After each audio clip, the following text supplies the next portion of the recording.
বিপুল উৎসাহ উদ্দীপনায় ওল্ডহামে বাঙালি মালিকানাধীন কেএমজি ট্রাভেল অ্যান্ড ট্যুরের উদ্যোগে আয়োজন করা হয় আনন্দ ভ্রমণ ওল্ডহাম থেকে লেক ডিস্ট্রিক্ট।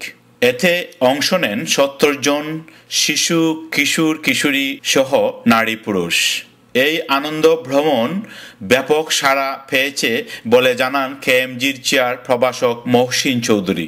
প্রথম আজকে ওল্ডহাম থেকে লেক ডিস্ট্রিক্টে আমরা ফ্যামিলি ট্যুর করেছি এবং এই ট্যুরে হিউজ আমাদের পার্টিসিপেট করেছেন ৭০ জন আমাদের মানুষ।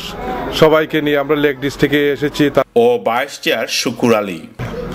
কেএমজি একটা আমরা প্যাকেজ হইল গিয়ে আর যাতে আমরা ইয়ংস্টার বাংলাদেশও নিতাম পারি বা হলিডে ঈদেশও বিভিন্ন জায়গা নিয়ে নিতাম পারি।